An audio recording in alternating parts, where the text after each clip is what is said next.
Pasca pandemi COVID-19, aktivitas layanan penerbangan ke Malaysia kembali dibuka oleh Dinas Perhubungan Aceh bekerja sama dengan pihak Angkasa Pura Bandara Sultan Iskandar Muda, Blang Bintang, Aceh Besar. Kedatangan wisatawan Malaysia ke Aceh ini ditandai dengan penyambutan tarian tradisional Aceh. Selain rombongan wisatawan Malaysia, pemilik maskapai penerbangan AirAsia Dato Abdul Aziz juga hadir dalam berwisata di Aceh. Dirinya mengaku sangat terhibur dengan penyambutan ramah dari para pemerintah daerah Aceh.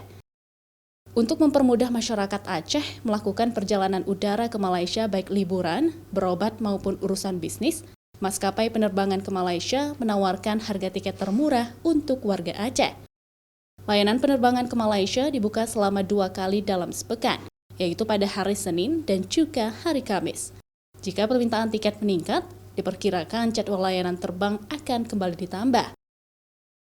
Jadi hari ini adalah satu hari yang bersejarah lagi untuk kami kerana kami dapat terbang semula ke Aceh.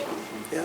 Aceh ini adalah satu destinasi kegemaran kami antara banyak-banyak rute lain di mana memang kita cuba mengadakan harga tambang murah yang termurah, ya, supaya lebih ramai orang boleh travel.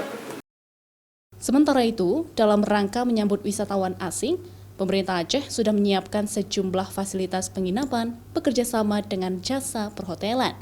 Akomodasi perjalanan ke objek wisata melalui Transkuta Raja, serta sajian kuliner yang kini mudah dijumpai oleh para wisatawan. Dan momentum hari ini setelah Pak Gubernur atensi penuh untuk membangkitkan ekonomi Aceh, membuat pergerakan masyarakat Aceh, masyarakat Malaysia kembali lancar, sehingga aktivitas bisnis, turisme, berobat, dan segala keperluan persaudaraan terhubung kembali, dimudahkan dengan ada flight langsung dari Aceh ke Malaysia. Dan kemudahan itu hari ini terwujud dengan penerbangan dimulai kembali. Nantinya, sebanyak 3 maskapai penerbangan di Aceh kembali akan melayani penerbangan nasional dan internasional dari Bandara Sultan Iskandar Muda, yaitu AirAsia, Firefly, dan juga Lion Air. Nova Mistayanti, Kompas TV, Banda Aceh.